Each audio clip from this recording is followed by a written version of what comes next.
Good evening, everybody. Sorry for the delay. The mayor is he was at a rail meeting today in Salinas, so he's hustling over here right now. He's on the road. So he'll be here shortly.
Oh, I have some, thank you. 6, 7, 9, and 13. 6, I can read them off if you like. Okay, good. All righty.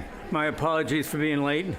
It is March 4th, the year 2024. We are Carmel-by-the-Sea City Council. Nova, could we get a roll call, please? Yes.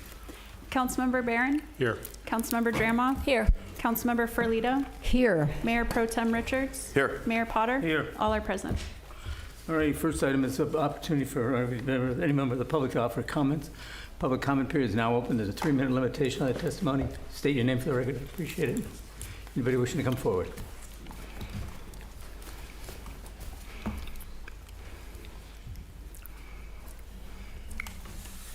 Thank you, Mayor. This is Melanie Billig, and I'd just like to comment on tomorrow's meeting and emphasize that I'm really distressed, and I think most people in the public would be distressed at the breadth and depth of what is on tomorrow's agenda.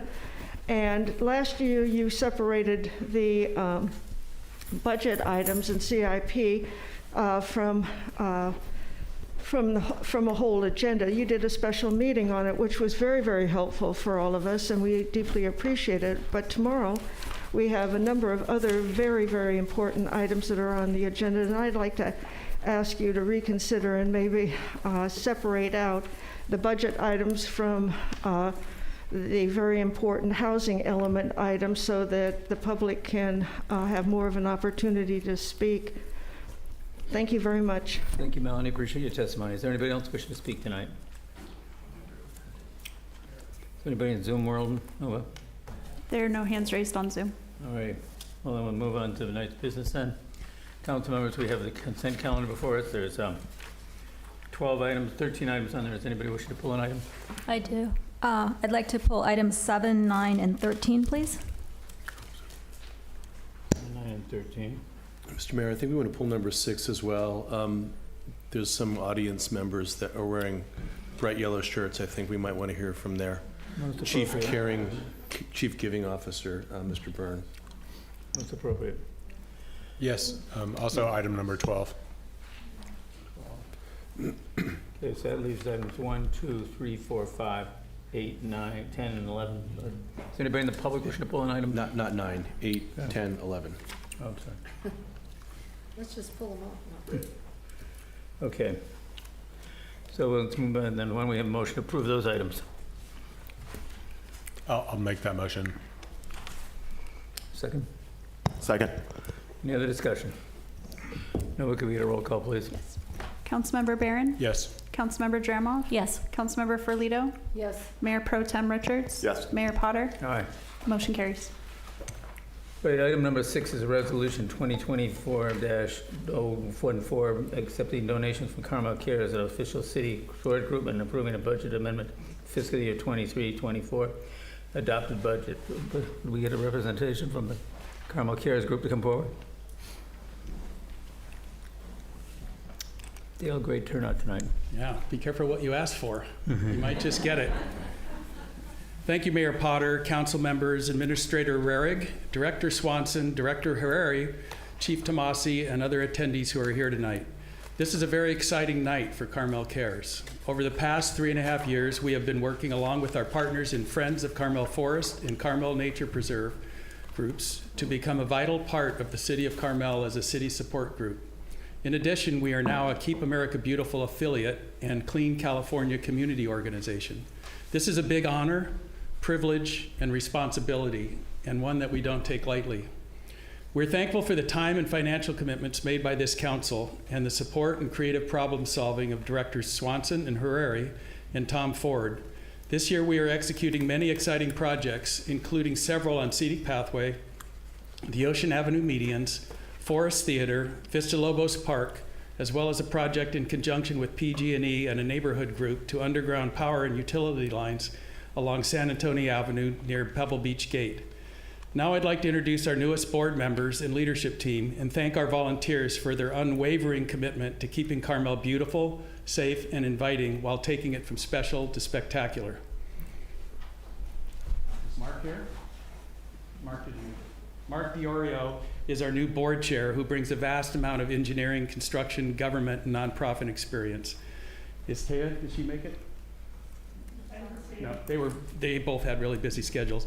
Taya Yangst is our new director and treasurer, bringing accounting, finance, and nonprofit experience. She also brings a positive can-do attitude that I experienced working with her to start, raise funds for, and submit plans for a $300,000 courtyard project at the Gateway Center.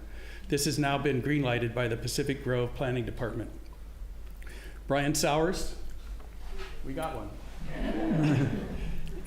Brian is our new director and corporate secretary, one of our longtime scenic volunteers. He also brings a wide range of business experience along with a great passion for Carmel Beach. Bruce? All right, my board members are busy today. Bruce Denny is a new director with finance and nonprofit board experience. He also is a teacher at Carmel High School, which is a wonderful conduit to recruit students to help us in our community. We also have our co-founding board members, Margaret Byrne. She gets another call out later. And Tim Allen and myself. Now let me introduce our leadership team. Shirley, stand up. I'm sure most of you know Shirley Moon, who from the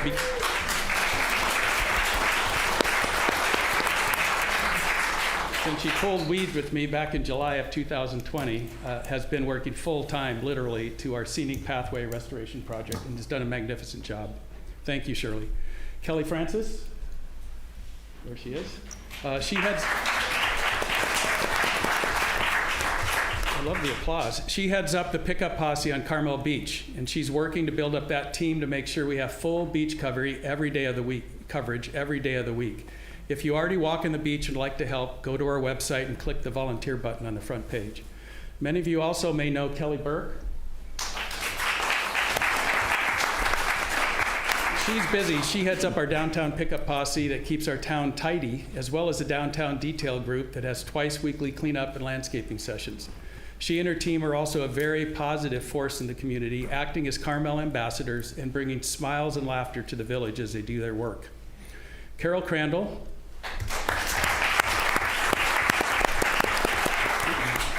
She works with Kelly on the downtown pickup posse and detail team and also heads up the cigarette litter prevention program, which has put up new cigarette receptacles around town and is recycling 8,000 cigarette butts a month through TerraCycle.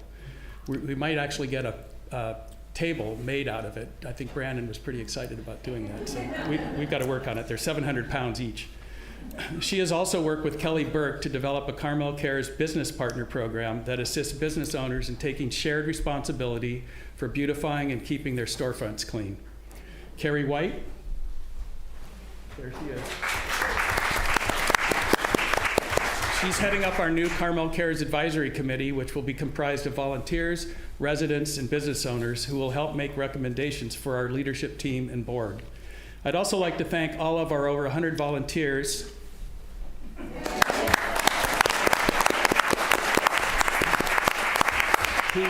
who give a great deal of their time and talent to help us achieve our mission, to our over 400 donors for generously sponsoring our efforts,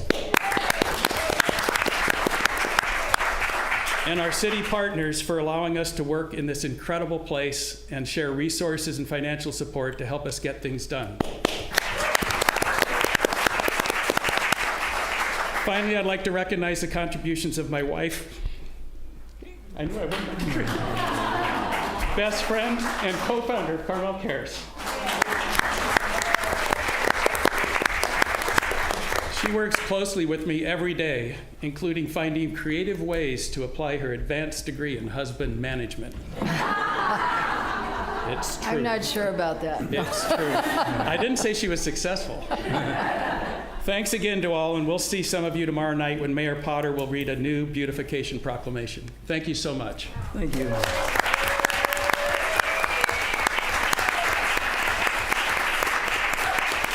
Since this is an agendized item, I'd just like to comment that your energy is unbounded. Honestly, you're amazing. I really appreciate your hard work and the group of you volunteers. You got here almost $150,000, almost 6,000 hours of volunteer effort. That's amazing, absolutely amazing. Dale, thank you for your leadership. Much appreciated. Thank you.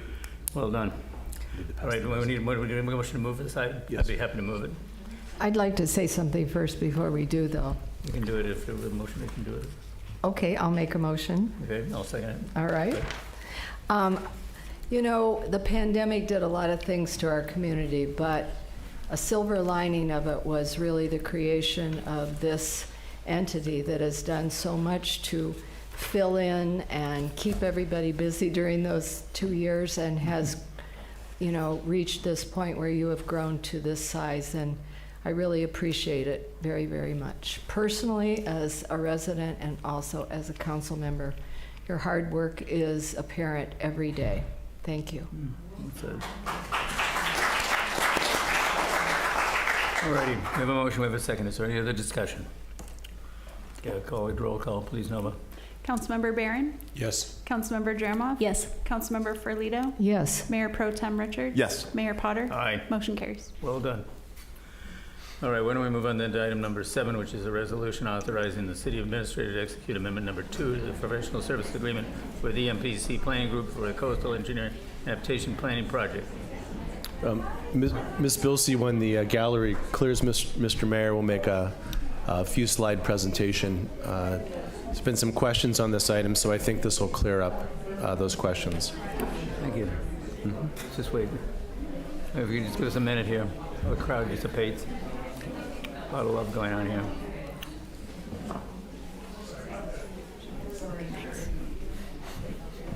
All right, I get the picture. All righty. All right, the floor is yours. Okay.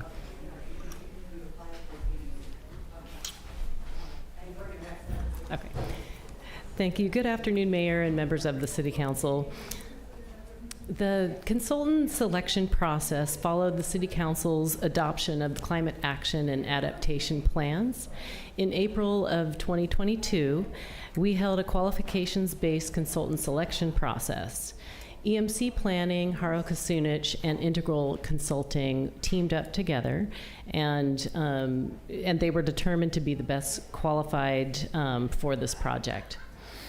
In November of 2022, Council approved a professional services agreement with the EMC planning team. And phase 1 is complete, and the key findings are going to be presented to the City Council in the upcoming April-May timeframe of this year. The scope of work was always planned to be completed in 2 phases. Phase 1 was just the coastal engineering and hazard assessment. This defines what the different tasks are. And I won't go through the names of each of the tasks, but I just wanted to identify what the tasks are, and these have been completed. Phase 2, which is funded by a Coastal Commission grant, includes the following tasks, and this is a brief summary of it. Develop recommendations for policy and project approaches, and identify high priority adaptations, public outreach and community engagement, develop adaptation strategies as well as monitoring triggers for steps in this next phase of adaptation, and also to prepare a local coastal program amendment to update the coastal hazard policies. So like I said previously, phase 1 was funded by the capital improvement program. It is clear from the start when we selected the consultant team that it was going to include both phase 1 and phase 2. The fee for phase 2, which has been to EMC Planning Group, was for $450,000, and the funding is from a $500,000 reimbursement grant from the California Coastal Commission, and it appropriates $50,000 to staff for project management. So that concludes my presentation, and I'm available for any questions. Any questions to Ms. Billsy at the moment? If I could add one thing, Mr. Mayor. The key, I think, Mary, and you can extrapolate on this, please, if I get it wrong or if I get it right. But the Coastal Commission grant was specific for design and planning. We could not use the funds for actual construction. Is that a correct statement? That's correct. It's for the LCP amendment. Yeah. So it's unfortunate, Council. We'd have in our CIP last year, the Council was very concerned that we were just doing planning, design, engineering work rather than actually using some of our capital work to do the physical improvements necessary to our beach infrastructure, the revetment, staircases, seawalls, et cetera. But this grant specifically, which is the item before you, can only be used for these purposes. Thank you. But it does go ahead and says here that the City Council reappropriate these funds, $100,000, for further design and construct the shoreline infrastructure repairs project to supplement the $250,000 budgeted for the project. Specifically, these reallocated funds would be earmarked for repairs that storm damage Jack this way. So the money's being reallocated. So we are appropriating $100,000 of the 500, Exactly. and then Right. $50,000 goes for staff Exactly. management. Right. Good. Mm-hmm. Could you go to the previous slide? Sure. Just put the previous slide up. So the grant from the Coastal Commission, this is what the grant is for specifically, especially in item number 4? Correct. Okay, thank you. Any other questions of staff? Okay, Mary, thank you. Is there anybody in the public wishing to speak to this item?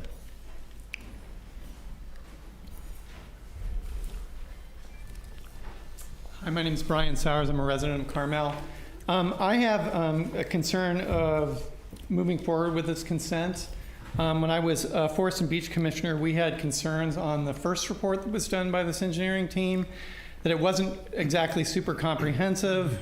Some of the reporting that had been done by Greg D'Ambrosio had already identified a tremendous amount of the report that EMC presented or the associated groups that were a part of that report. My concern is that we will spend close to $700,000 for a bunch of studies without one piece of sand or stairway or rock embedment being adjusted for purposes of what we need to get done at the beach. I think it would be prudent, given the fact that we've spent, I think, $230,000, not $175,000, based on your reports, to date for the reports that we've gotten on both the sand study and on the infrastructure challenges down at the beach. This next $450,000 would really be helpful, whether it's California Coastal Commission or City of Carmel money, to have our residents have more of an input into the next phase of this process. We've done quite a bit of research back away that if someone's going to come in and do revetment work or seawall work, they do a lot of the engineering as a part of the work when you hire them. And so some of the aspects of phase 2 may be overspending for something that anyone you hire to do the work on is going to have to do anyway. So I really would ask that the city defer this consent and get more feedback from the residents about what are the stages of this phase 2, what are the costs per stage of stage 2, because there are 4. I guess at $450,000, that's what, $100,000 or a little more than $100,000 per each one of those bullets. That's a lot of money, and I think that we really need to spend that money appropriately and get resident feedback about how we want to move ahead at the beach. Thank you. Thank you, Brian. Appreciate your testimony. Is there anybody else wishing to speak tonight? I don't have a prepared speech. Dale Byrne. My concern with this, I mean, the LCP sounds like a good thing to have. My concern with studies of this magnitude is, do we actually understand when this is finished what we're going to get? Is it actionable? Is it going to say, do this, do that, and here's how much that's going to cost? Because otherwise, they could end up saying this is going to be, at the end of this, we're going to spend a lot of time and money, because even if they're getting reimbursed for staff's got a lot of things to do. So at the end of this, we can end up finding out it's $10 million, and we don't know where we're going to get that money, how we're going to get that money, how long it's going to take. While this is going on, there's still damage being done to the beach if we're not going to actually do anything to the revetments. I don't know how long this is going to take. It doesn't say. So I'm just concerned that we spend money on studies to nowhere. And we've done that before, and we're still doing it right now. We have smart people working on it, but I think we should be really careful that we have an end game after we're done spending this money, that we have an end product that we can act on and know before we get started the even minor feasibilities of how that's going to happen. Thanks. Thank you, Dale. Is there anybody else wishing to speak tonight?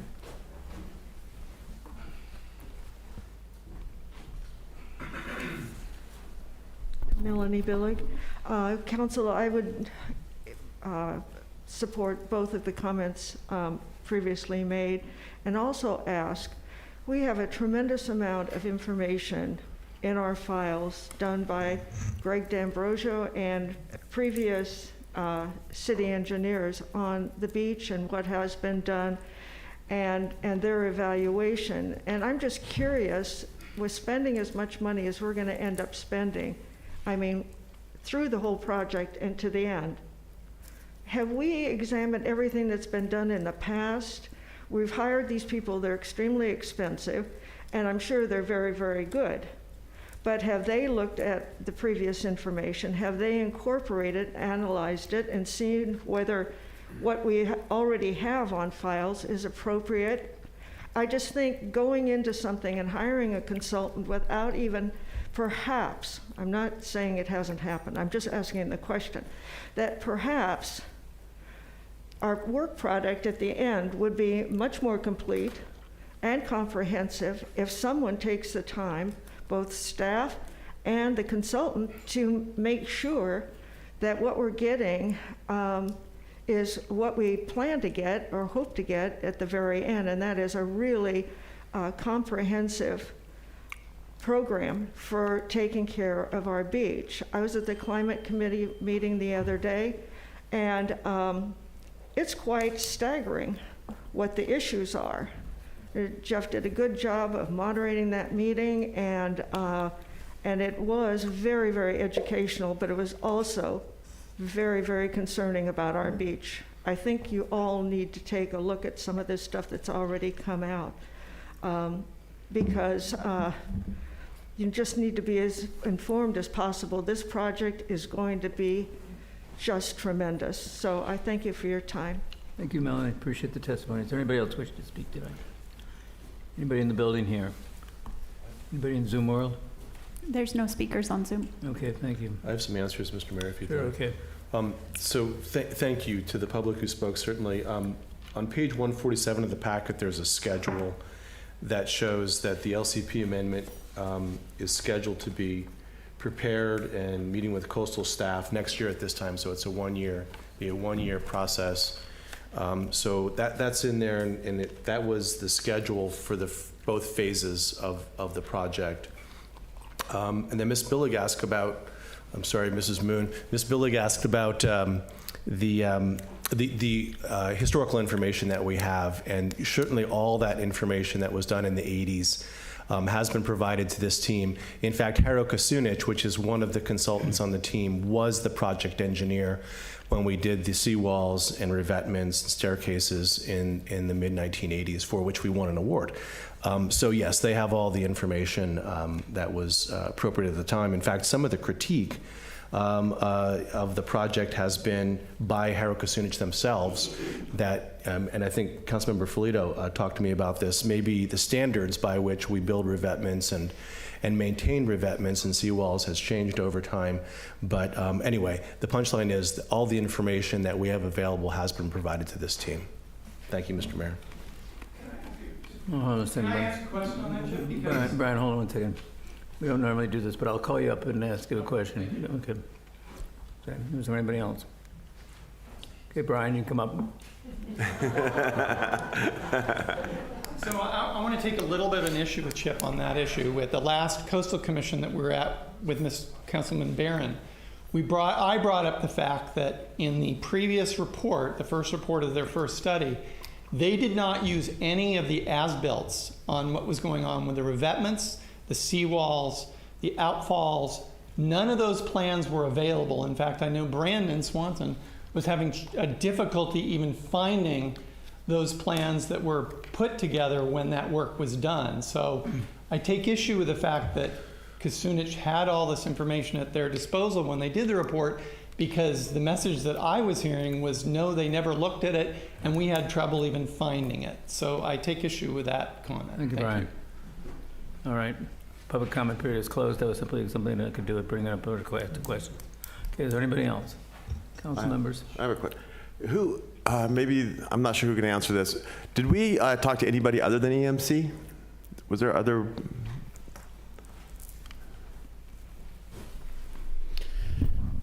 The answer is Bob yes. Ferrari is at the mic now.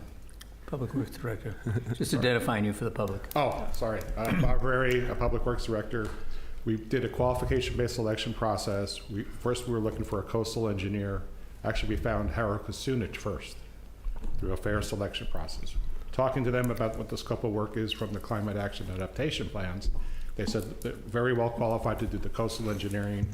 And like Mr. Rarick said, they have some experience on the beach. But they can't do all of the work. So from that, we selected, for the LCP amendment, we needed an environmental firm. So we went through a selection process. There was a number of firms, 6 or 8, or I'm not sure the exact number. Went through them, we reviewed them. We had an independent committee identify EMC. EMC had Integral listed as a sub-consultant.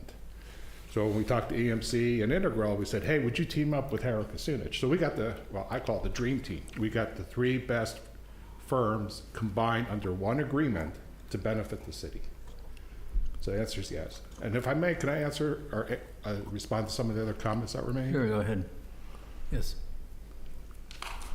There were some comments about more resident input, and we completely agree. And there is a task 2 is public outreach and community engagement. This was discussed as a possibility and option in phase 1, but phase 1 we didn't have much to share yet.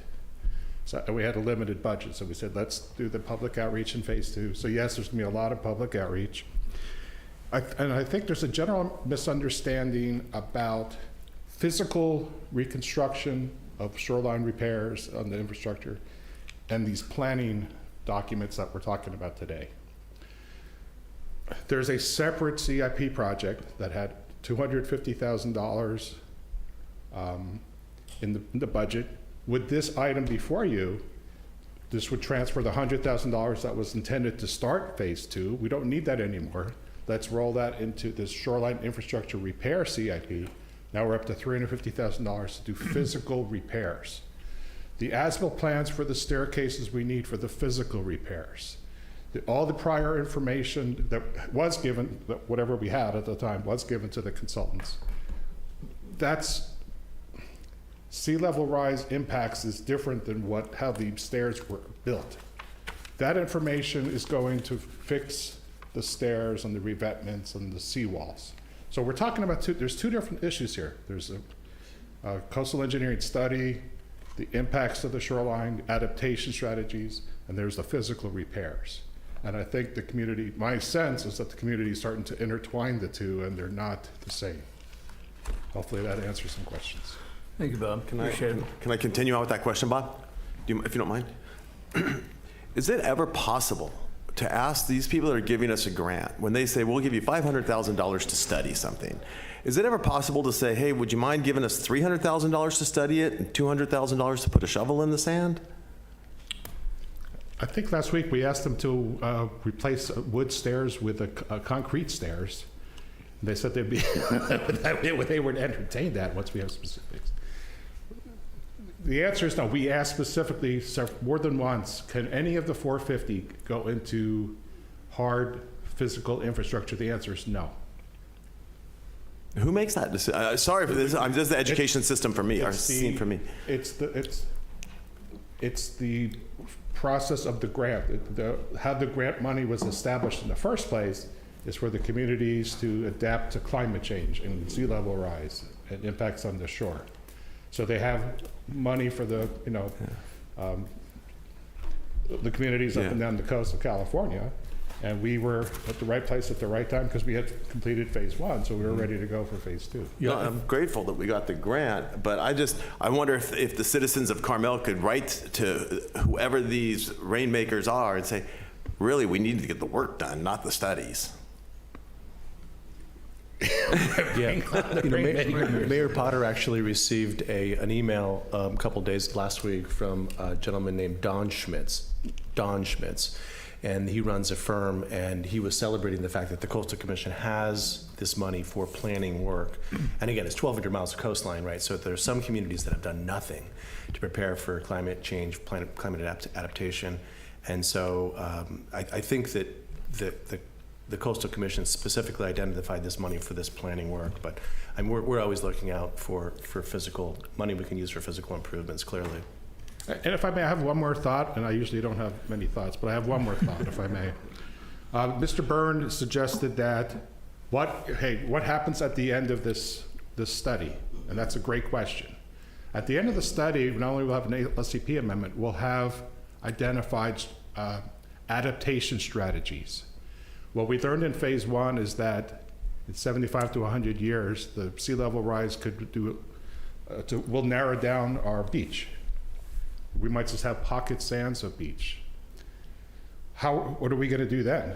Over the next 7,500 years, should we replenish more sand onto the beach? Should we build taller seawalls? Should we retract and abandon the shoreline or retreat, I should say?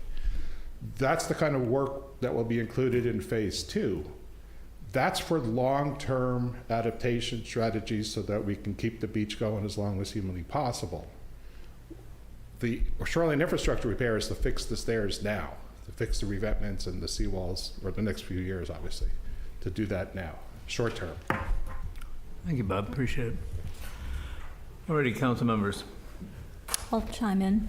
I'm not happy in general with the way we're hiring these consultants, and we're spending so much money on them and so much money on these studies. I certainly share the concerns that the speakers, members from the public had, and I'm frankly not even thrilled with EMC Planning Group. Between the housing report and this thing now, they're getting over $1 million. I know we say it's grant money, so it's like free money, but it's not really free money. It's somebody's taxpayer money, and I think we really need to rein in this consultant spending.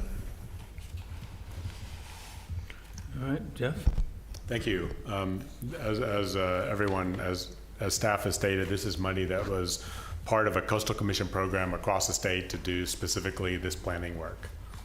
It's not to, unfortunately, to move sand or rebuild stairs. It's to do this. Item number 4, which is up on the screen, to prepare an LCP amendment to address the issue of sea level rise. And I know that this isn't as sexy as rebuilding the stairs or fixing the sand ramp or doing these things, but this is, essential work for the long-term, the long-term preservation of our beach. Like, what is more important than the long-term preservation of our beach? And I know that there's frustration with the pace of what's happening this year or next year, but what are we going to do 20 years from now, or 50 years from now, or 80 years from now? that's what this grant, that's specifically what this grant is supposed to do. And as Chip pointed out, we were, because we had done phase one of this program, we were positioned, in an excellent spot to get this money, again, earmarked for planning for phase two. Like this is it. This is like the bee's knees of doing this sort of work. This sort of work that is so important, that I speak about all the time, and that is so important, for everything that the city is, the preservation of the beach. So I would make a motion to approve resolution 2024-15. Motion, do we have a second? I'll second that. Under discussion. Before I vote on this, I would just like to ask Councilman Person Dramop, would you be of the mind to say, no, we don't want part of this money? Would you make that motion? That we don't want some of this because we don't need to spend it? I'm just concerned in general with consultant spending, and that we'll certainly get into this tomorrow when we talk about CIP and other items. I agree. I'm just talking, because I need to know how to vote tonight on this. And would you consider making a motion saying that we do not need this money? I'm not sure. Frankly, I find that this issue is so complicated, it never should have been put on consent agenda. I think the public needs to understand it more, and I would certainly like to hear more from the public before I feel comfortable approving it. So to that question there, I was going to say, I think maybe we should put a threshold on the dollar amounts of projects that we put on the consent calendar. I don't know whether we get into that tonight, but I did talk to you about that earlier today, Chip. I think this is kind of a gargantuan amount of money to have on a consent calendar. I think maybe if we said, anything under 100,000 or something like that, because I think public does have a long extended history with them. I think we need to have that kind of a forum for opportunity to go ahead and discuss these things in a more open forum. Okay. Yeah, but yes, to Councilmember Dramoff's point, I mean, I'm not sure how we have the discussion about sea level rise until we do this work. Like, are we going to have a discussion about whether we should do work to understand what sea level rise? Like, do we need, honestly, I ask, in all seriousness, do we need to have, a 6-month-long discussion process about whether it will be worthwhile to take this $500,000 and prepare for what is going to happen at the beach? Like, is that the discussion we want to have, or do we want to have the discussion that is actually outlined in the project plan, which is to talk about, to talk as a community about what is going to happen to the beach, and how we as a community are going to respond to it.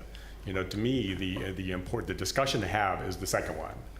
What are we going to do as the beach starts disappearing, or as sea level starts to rise, or as the storms get bigger, or as the rain, as the storms get bigger, or as we have increasing periods of drought. Like, all that stuff is part of this LCP amendment.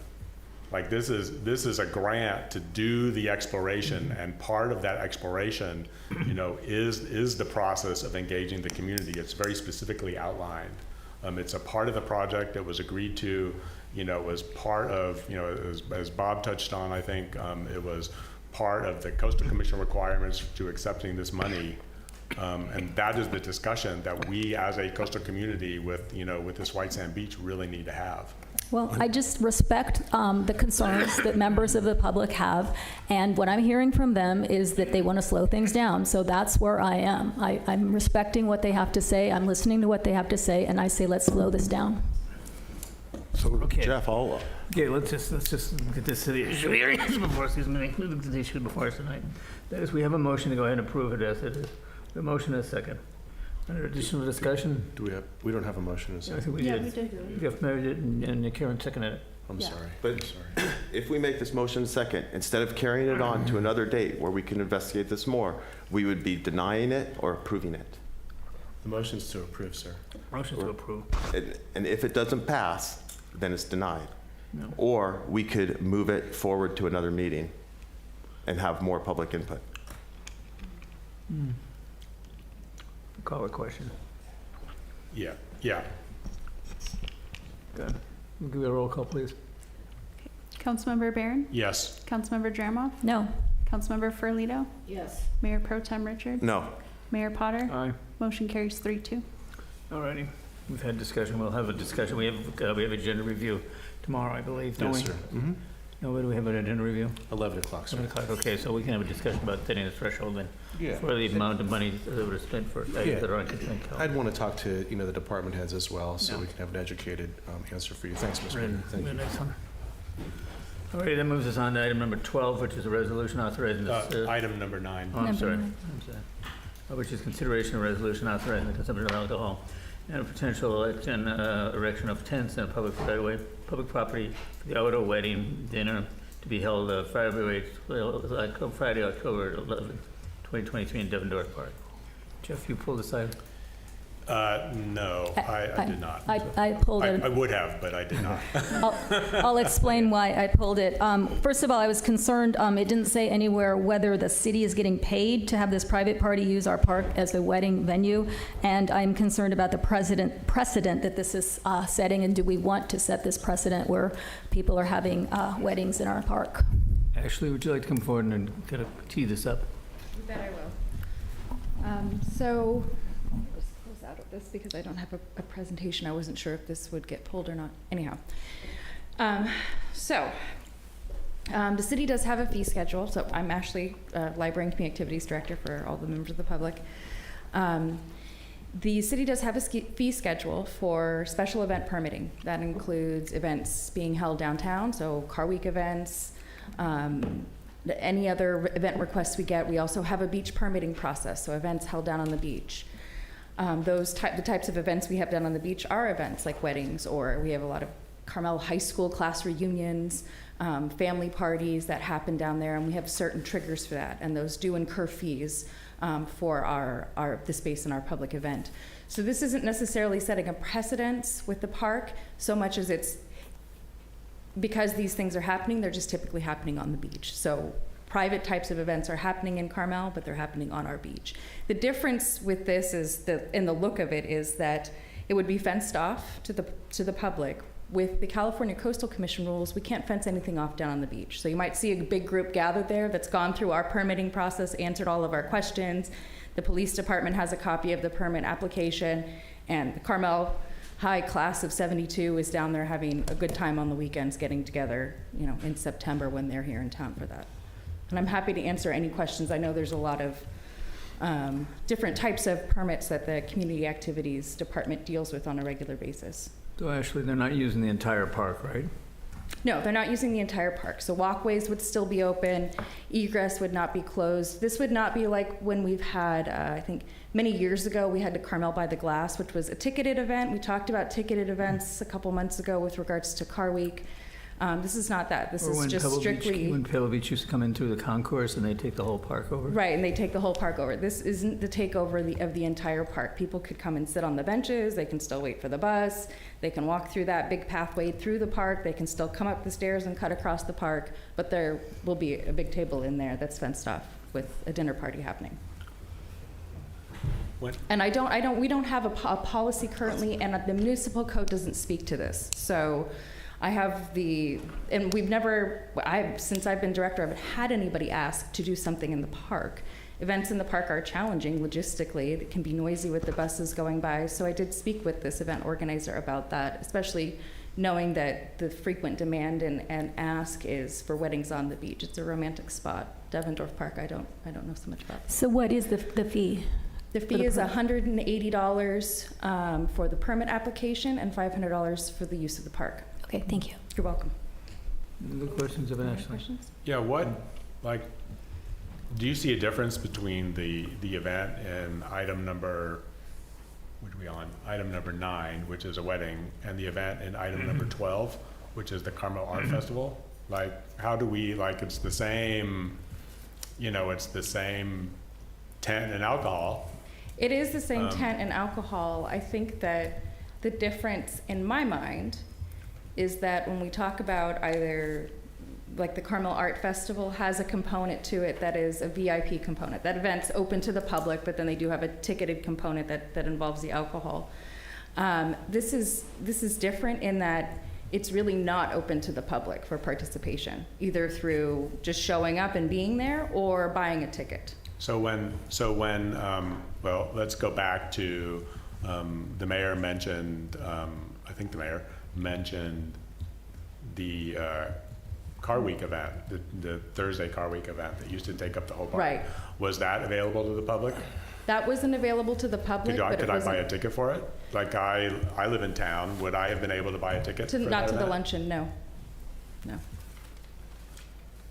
So, and I'm glad that this was pulled off, because any policy direction helps me to do my job better as I go along with these permit applications. You know, the adoption of the municipal code really helped clarify things for special event permits overall, but there's still these little nuances here and there. And so the discussion that we had about, you know, sort of the revised Car Week event a couple weeks ago, that was sort of in relation to buying a ticket for an event on the street versus an event in a park. Yeah, and that conversation was a little trickier than that, because that, and I hope I made that clear in my presentation, and that was germane just to Car Week, because Car Week is, I hate having special exceptions, but Car Week is special because of the level of crowds and the size of those events.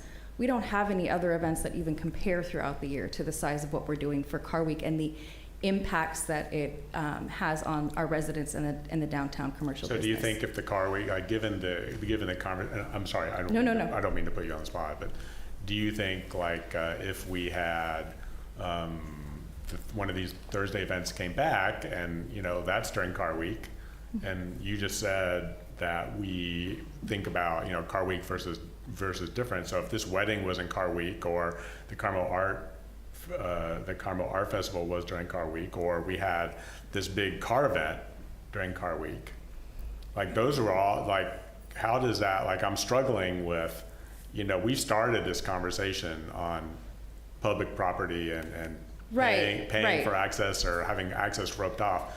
And now I'm struggling with, you know, what we've done in the past and what I kind of agree with Councilmember Drumoff here, like what we're talking about in the future and how to reconcile, you know, how to sort of think about turning these things into a policy. Yeah, and I think, I mean, again, the delineation for me and the difference for me is with public participation on public property when we're doing things in public, whether that is through it being wide open to everybody to come and join and participate, or you can participate, but you need to purchase a ticket. That's a barrier to access, but you still are afforded that. With something like this, it's not for the public. It's not meant for the public, even though it's happening on public property. Does that? Yeah, I mean, I So hear the direction. I hear you, but I'm still struggling with the Car Week event Thursday, which was not open to the public, as I established a few minutes ago. Right. Like how would we think about that, you know, as we go through, like. Well, and I think that you gave me very good direction the last time we discussed this with the ticketed events, with how we approach Car Week, which is we don't want restricted events happening during Car Week. So now we're just, now that I have that direction for Car Week, saying no ticketed events, right? Now the question is, okay, we have this other anomaly that's come up throughout the rest of the year. So not the big size of Car Weeks. What are we thinking about these types of events being held specifically in Devendorf Park? Because remember, as I said, that we do, and it's in the staff report, we do have events happening down on the beach. You know, and we have lots of rules and regulations that go with that, with packing in, packing out, and so it's not, in terms of the kind of event, it's not special. These things happen, especially in the high season, a couple times a week down on the beach. But it's the location that is special in this instance, because it's more, I think, more visible. It's at the heart of downtown, and we haven't allowed anything like this to happen. We haven't had this question before. Can I do a private event downtown in Devendorf Park like this? Basically, Ashley, you're just applying the policy that we have for the beach at the park. Right, which is why it's on Basically. consent. So, Right. except, and this is where I get to sit in my office and do these mental gymnastics and come up with these charts.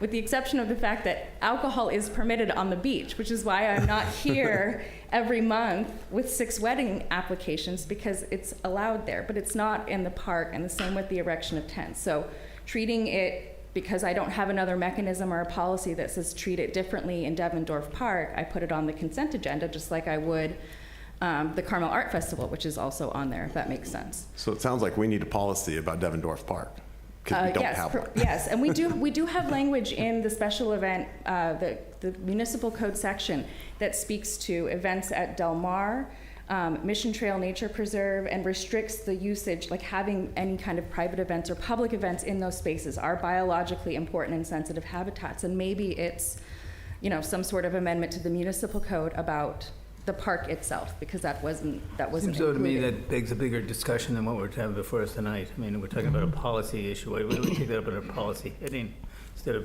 saying to this person, you can't have this event because we want it to a policy. And Yeah, use I an did, example. I did speak with the event organizer and said, I've never taken one of these to the city council before. Make sure you got a backup plan for your wedding dinner.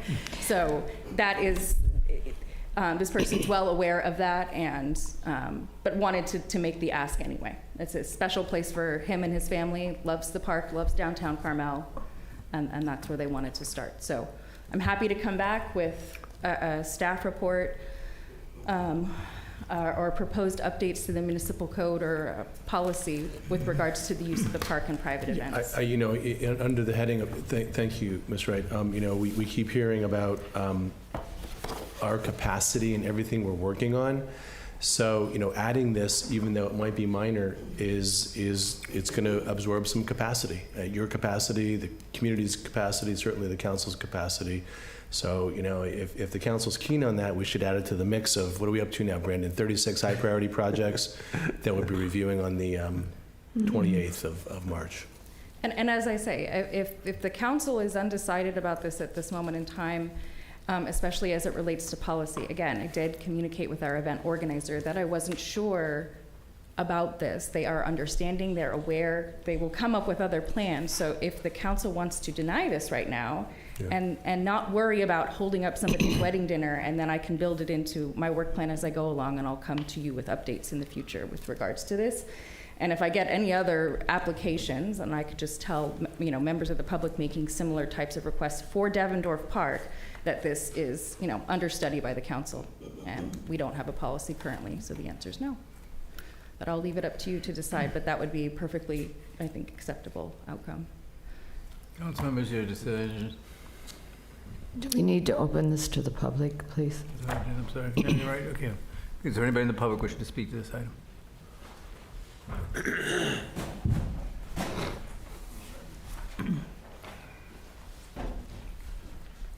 Mayor, members of the council, my name is Mike Brown. And when I saw this on the agenda over the weekend, just to get my computer to work out, but I finally got it to print this out, the consent calendar, and I was really shocked to see this on there. I've never seen the park used like this. Is this the first time? I wrote myself some notes after I saw it, and I'll share them. Is the use of the park by public curtailed now while the events are going on? Is there a policy in place which turns this public property into private usage? What is the cost to the city? How much will the city get out of this? This is being held on a 3-day weekend, as I recall when I looked at my calendar. And is this the start of open season on now holding weddings at our park? Thank you. Anybody else wishing to speak tonight?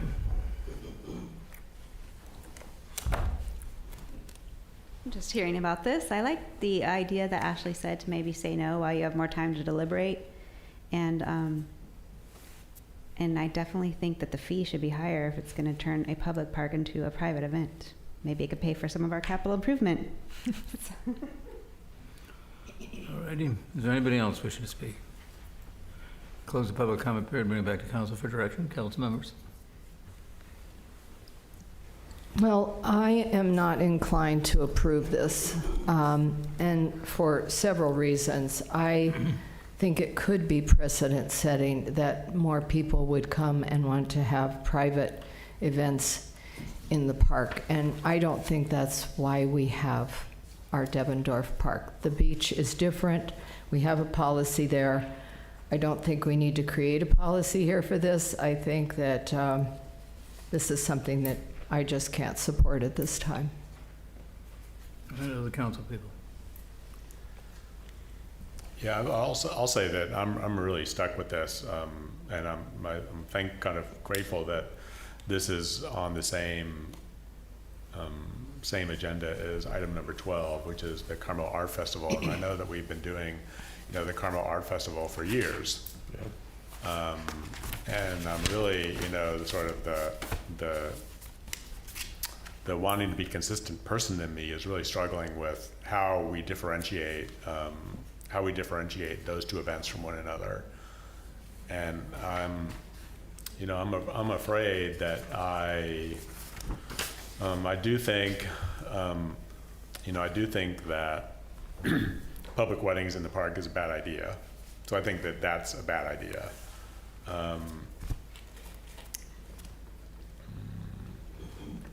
Yeah, I don't know. So I won't support this, and I'll use the next 5 minutes to decide what I'm going to do about All right. item number 12. Anybody else?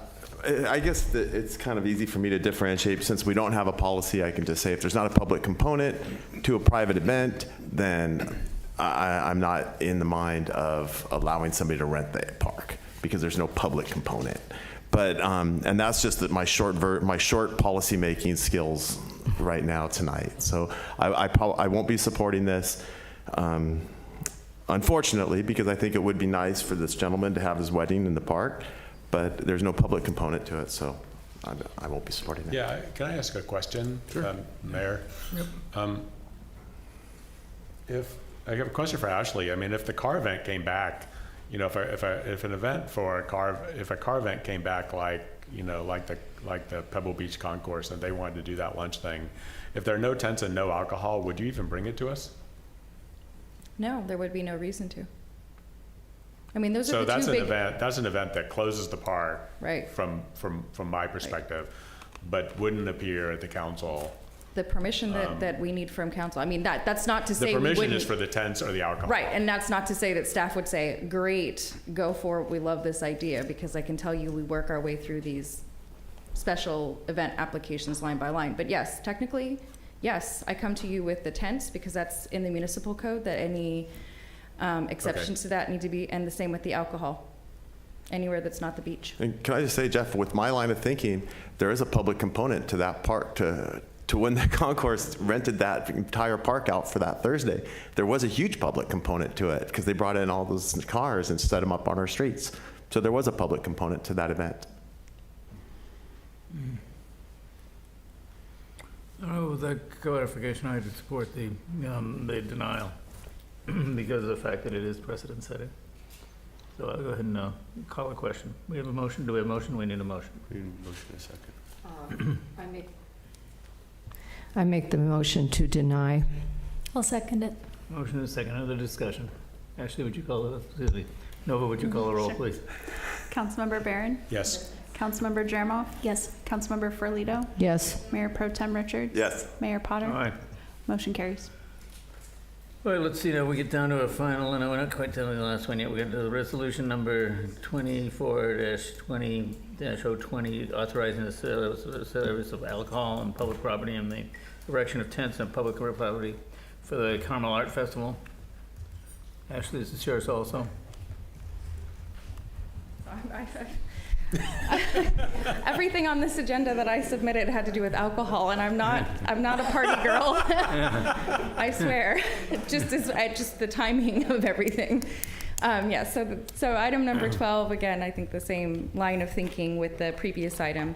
It's here before you. The Carmel Art Festival has been held for over 30 years here in our village. It does have a component on Friday night for a VIP lounge. It's a big fundraiser component for them as part of this event. And then, of course, they do erect the tents in Devendorf Park, where they display all of their wonderful artwork for all of us to enjoy and walk around and take a look at. I'm happy to answer any questions about the Carmel Art Festival. They do not take over the entire park with the VIP lounge. It's one corner of the park, probably about a quarter of it. The rest of it still remains open to the public while that's going on. And again, happy to answer any questions about this event versus what we just discussed. Questions, Ashley, before I open it up to the public? Yes, I have a question. So are the tents erected to protect the art in case of inclement weather? They are, yes, they are. And they have a security that is there every night, all night, patrolling the park to make sure everything stays safe. And secondly, the public is invited to come into the park and view the art during the festival. Absolutely. And if they are so inclined to support the organization with charitable ticket purchase for the VIP lounge, they also can do that as well. Thank you. And that's the deciding difference for me right there. Well done. Okay, any other comments? Yeah, I just, as I said a minute ago, I'm struggling with it, but I would say that I appreciated your comments on. I think the car example was pretty illustrative for me. In terms of maybe this is a bad way of phrasing it, but a reward to the organizers for bringing the cars into town. And so I'm willing to give the argument a little bit of rope, here, and think of this as somewhat of a perk to the organizer for bringing the art into the town and supporting it that way. I'm still a little leery, but I would support this application. Any other discussion? Oh, I'm sorry, did I not open up the public? Is anybody in the public wishing to speak to this item? Yeah, is there anybody in the public wishing to speak to this item tonight? I don't see anybody. I'll make a motion that we approve. Yeah. I'll second that. Yeah.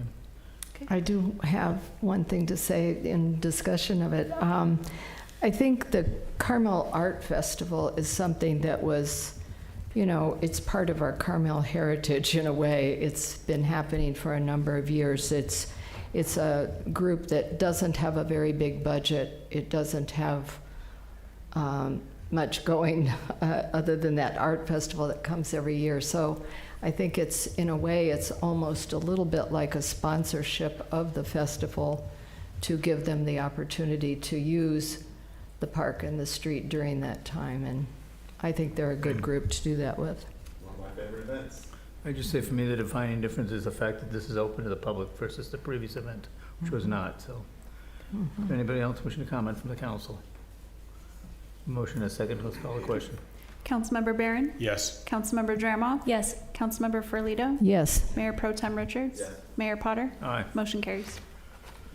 All right, now do we have one more item here? Yeah, on number 13, Mr. Mayor, which I wanted to pull and continue to a future meeting based on some discussions I had in my individual meetings with the council. So I spoke with Ms. Romero about this, so we can, if we could just continue it to a not date certain, I'd be grateful. A motion to that effect. Please. Yeah, I'll move that we continue this to a not date certain. Second. No, Second. Councilmember Barron? Yes. Councilmember Jerimoff? Yes. Councilmember Ferlito? Yes. Mayor Pro Tem Richards? Yes. Mayor Potter? aye. Motion carries. Could I ask a question? I probably should have said this before the roll call. But when we're continuing it, will it still continue to be a consent agenda item, or will it be open for discussion? Because that was my reason for being concerned with this item. Well, if you'd like to have it as an order of council, we can certainly do that. I So would it's up to prefer you. that. Okay. I would like it open to the public, and I certainly would like to hear the thoughts that other members from boards and commissions would have, and I would hope that they could come participate as well. Good, yeah. Okay. All right, fine. With that direction, we'll continue the item indefinitely. Okay, so let's go in closed session. Council, would you like to read us in? And I believe somebody will open up public comment on items we're going into closed session for. Yes, the three items that we have are a conference with legal counsel, existing litigation, that's pursuant to Government Code Section 54956.9D1. The name of the case and the case number are in the agenda. Our second item is a conference with real property negotiators, that's pursuant to Government Code Section 54956.8. The property involved here is the First Murphy House. The agency negotiators and negotiating parties are identified in the agenda. Under negotiation are lease amount and terms. And the third item is a conference with real property negotiators, also pursuant to Government Code Section 54956.8. This real property is the Rio Park, which is located east of Dolores and Lawson Drive. The agency negotiators and negotiating parties are listed in the agenda, and the under negotiation, excuse me, are the lease amount and terms. All right, thank you. Is there anybody in the public wishing to speak to any of these items before we go to closed session?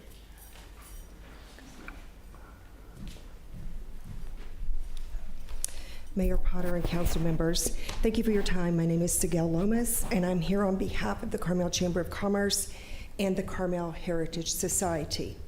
As a quick recap, you received a joint letter from the Carmel Heritage Society and the Carmel Chamber of Commerce outlining a proposal requesting the city to allow the two organizations to share the historic Murphy House as their joint office. We believe that Carmel's historical heritage is a treasure that we should cherish and showcase for generations to come. The Carmel Heritage Society has been a tireless custodian of our city's history, and their commitment to preserving the past is truly commendable.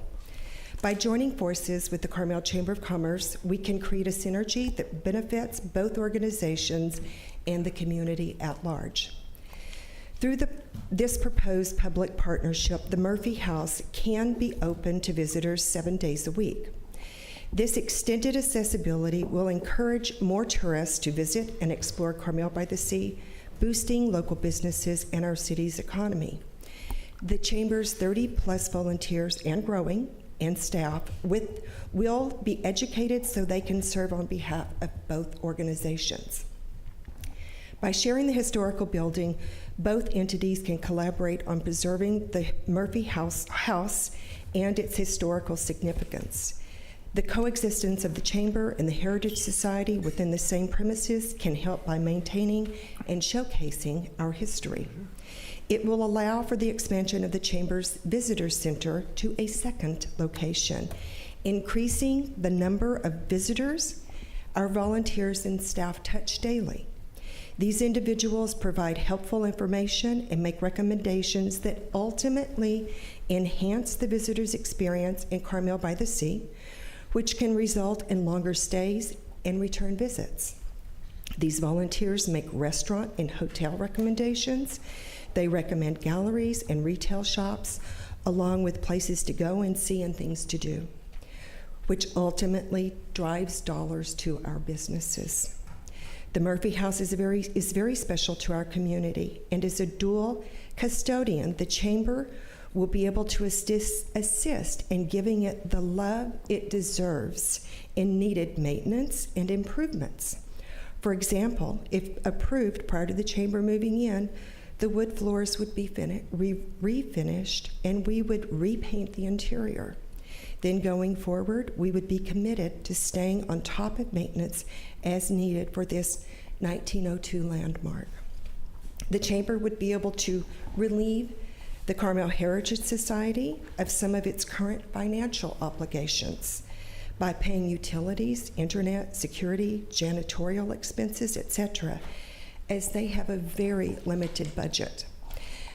As a possibility, I would like to recommend we explore for 24 to 25 year is that the Visit Carmel to share the financial support of the Visitor Center as a true partner with the city and the Chamber. The Visitor Center annual cost over the past few years has run between $120,000 and $130,000 to operate. Visit Carmel could share in the city's monetary support of the Carmel Visitor Center by 50%. For example, last year the city provided $60,000 for the Visitor Center.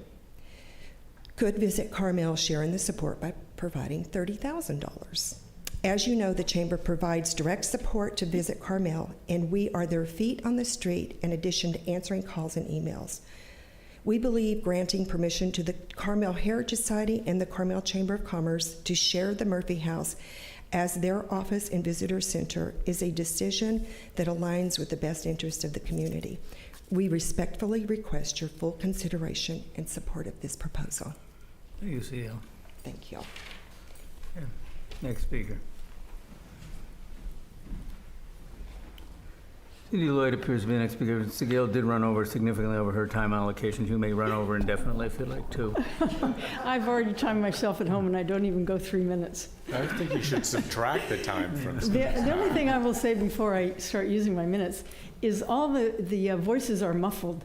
So it's very hard to hear anything that's going on up here when you're sitting out there. And I don't know why, because it's not been that way in the past. Just thought I'd let you know. I agree. Oh, good. I'll try to enunciate more clearly. Well, Dave, you're in a special bracket. Good afternoon, Mayor Potter, members of the City Council, City staff. My name is Cindy Lloyd. The first Murphy House is as significant to Carmel as the Painted Ladies are to San Francisco. They share a common denominator, Enid's sales. She saved the Painted Ladies from demolition during San Francisco's urban renewal, coordinating their move in the middle of the night to their current locations where they are cherished. She coordinated the move of the first Murphy House from Mission Street to the empty lot where the Girl Scout house had stood before it burned down. Carmel Heritage and Enid worked together on the project, including the restoration of the house. How do I know?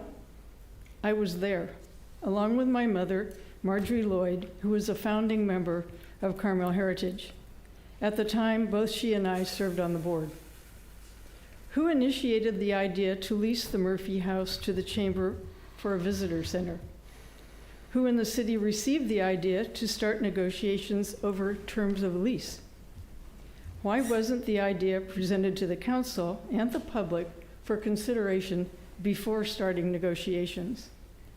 Why hasn't there been adequate opportunity for the public to weigh in on the idea? The only time the public can speak on the topic is when it is presented to the council after negotiations are completed in closed session, and then only for 3 minutes. There is no opportunity for discussion between public and council. What are my concerns? As a visitor center managed by the Chamber, will the focus be on dining and shopping? The first Murphy is a significant and very important part of Carmel's history. Visitors would be educated about Carmel's rich history when first visiting the first Murphy. Who will do that? Will Chamber members be given a course on Carmel's history sufficient to educate visitors? How will the building and contents be protected? What will the relationship between Carmel Heritage, the Chamber, and the city look like? My hope is that, should this proposed new relationship between commerce and culture come to fruition, that a resurgence of interest in Carmel's rich history and culture will be revived, and that Carmel Heritage will once again lead the way. Thank you. Thank you, Sydney. Appreciate it. Is there anybody else wishing to speak tonight? Right, well, that's it. Close the public comment. We'll bring it in. I guess, yeah. Well, they're still here. Sure. I guess this question would be for Sigel. Sigel, how, you mentioned education. How do you plan on getting that education to your volunteers? Currently, the volunteers go on educational retreats, or not retreats, but they go to all of the different businesses to learn about the businesses. This would be done no differently, that they would learn, but they would learn from the Carmel Heritage Society, their board, their volunteers. They would be able to train our team better than anybody. They know the rich history, can share, educate, and so that the folks can become a partner and be able to share that information and the experience. Have they showed willingness to do that to for your volunteers? Has the Heritage Society shown a willingness to educate your volunteers? All of the conversations that we have had with the Heritage Society, they are thrilled at the thought of us being able to keep it open 7 days a week. I believe right now it's only open 3 days a week. I could be wrong. That just to be able to have it open for people to be able to come in and see, and I know that they would. They have not said specifically to me, yes, we would be willing to train your volunteers, but I feel confident that they would. Okay, thank you. Mm-hmm. I may be out of turn, but can I make a comment? Everyone, the public comment period is still open. Okay, sorry. Hello, council and city staff and Mayor Potter. I'm Anna Williams. Cindy Lloyd's my mom. Marjorie and Frank Lloyd are my grandparents. And I've just retired from Carmel Middle School as a history teacher, teaching medieval and Renaissance world history, not Carmel history, but I am involved with the Carmel Valley Historical Society. And as to the question about Carmel Heritage Society's willingness to train the council staff that will be there, I think that's really, really important. As a docent at the Carmel Valley Historical Society, we were all trained. Obviously, it's completely for a historic purpose. And I would hate for the historic element to be lost, because that's what the First Murphy's about, and that's what Carmel Heritage is about. So as you consider this, please pay attention to that education piece, both for the members, the volunteers with the Chamber of Commerce, their willingness to learn and share, because it takes a lot of effort to learn something that you don't know as much about, as well as Carmel Heritage's willingness to do the training. So thank you very much for listening. Appreciate your testimony. Very well said. Anybody else? We have a hand raised on Zoom. Christy Reimers, go ahead. You need to unmute yourself. Hi, can you hear me? Yes, go ahead. Hi. Yeah, I'm also speaking on behalf of the First Murphy House. You know, as opposed to Monterey, that has a lot of historic buildings that people can walk through as museums to know the history of the area, we only have a handful of buildings that exemplify our beginnings. We have many historic buildings that are private homes, but very few buildings that are both historic and visitable and set up like a museum. One of these few is the First Murphy House. The public has cared so much about this house that they've worked to save it from demolition and move it to where it is now in our zoned parkland. I do agree with Cindy that allowing the chamber to use one of our most significant historic buildings as a visitor center is worrisome both for the building and the impact on it. Any tenant would need to preserve the building and the artifacts and files in it in the delicate manner that a museum cares for property. I also understand this would be a visitor center, but the tour of the Murphy House and Carmel's history would no longer be its primary use, unless, of course, everybody is really trained. I just have to question, are we eliminating a museum here? Since this is a change in use of the significance of a historic resource, maybe even the Historic Resource Board should weigh in.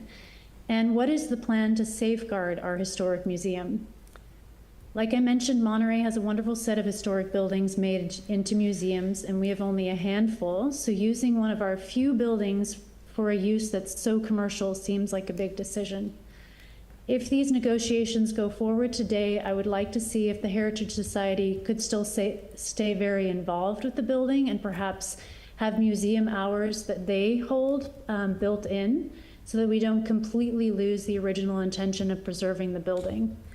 Carmel Heritage is in need of bolstering their volunteer base so the museum is kept open. I hope this may be something that happens in the future.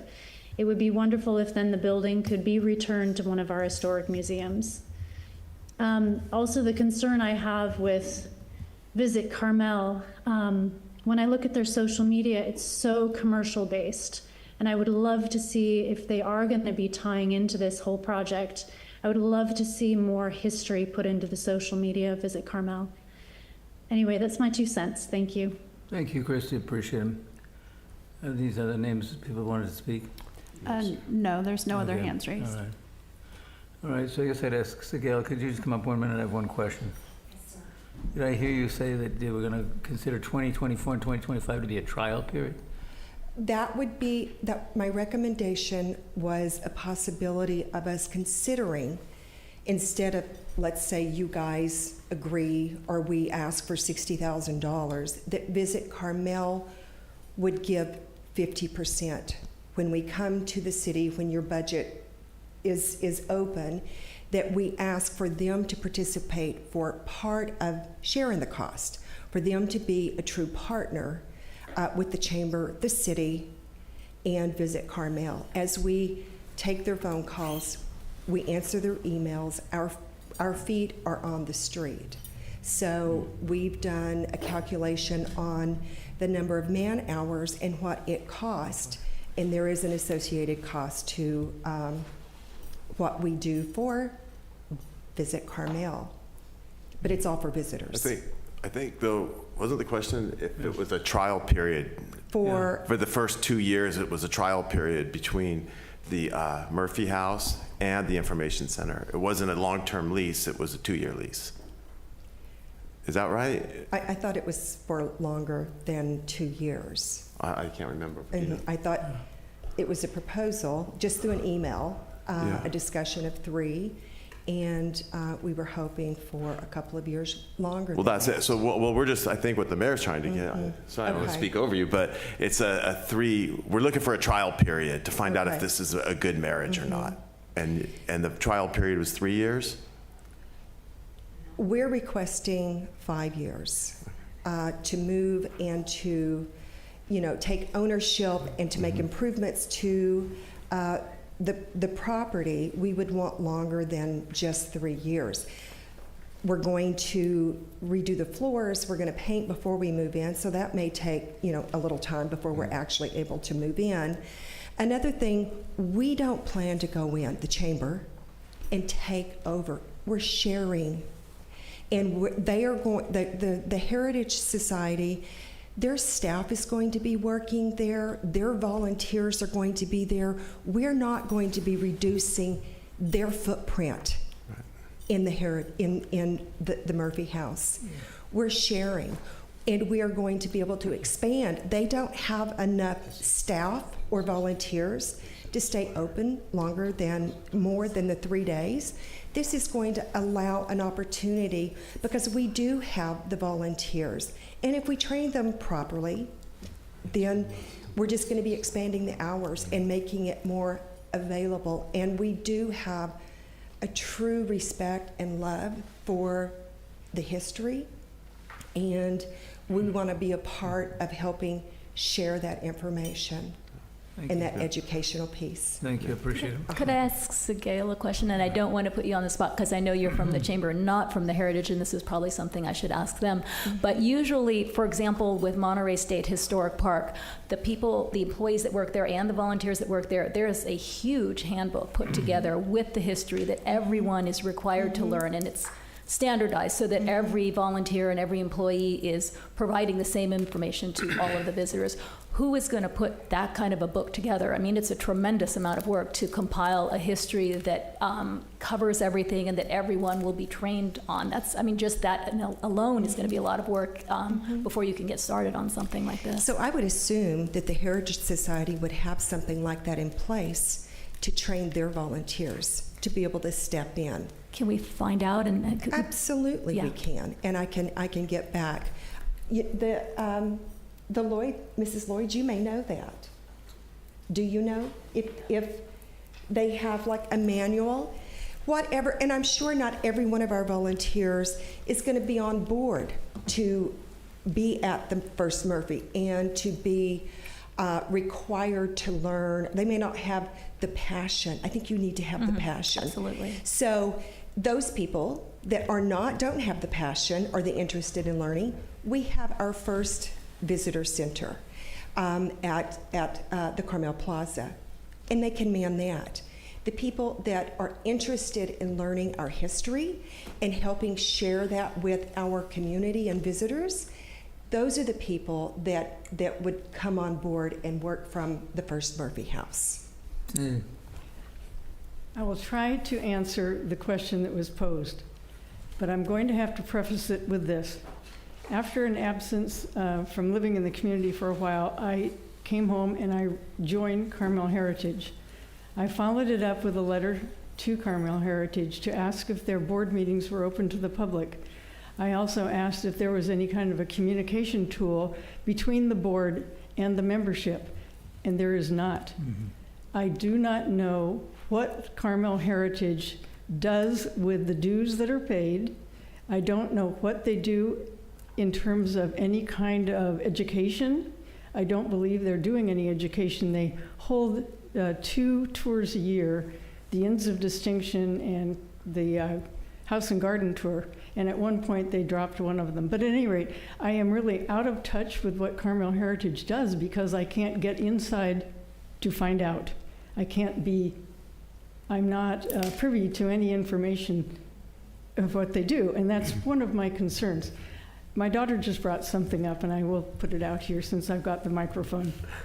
If the plan is to repaint the interior of the First Murphy and redo the floors, who's going to take care of all the things that need to be moved out in order to do that and do that carefully? And do they need to research what kind of treatment to those floors, which are pine, which are traditional in Carmel, and what kind of paint is appropriate for that historic building? I would probably defer to my friend Robin Eshelman, who is the great niece of M.J. Murphy and the keeper of all the Murphy history, and she probably has that kind of information. So, thank you very much. Thank you, Cindy. I think that's going to end the public testimony tonight on this topic. Is there anybody else wishing to speak tonight? I don't see anybody else. We're going to go to closed session. Those that need to stay, please do, but those of you who don't, please vacate the room. Do you mind if I testify over it? Go right ahead. Actually, While the room is I have to clearing. start the new Zoom meeting, so I need a minute anyway. No, but could you let Robert Messenger in? I will, Yeah. yeah. I just had to end Yeah. that meeting before I can start this one. I got a bartending gig. What? I got a bartending thing to Did you judge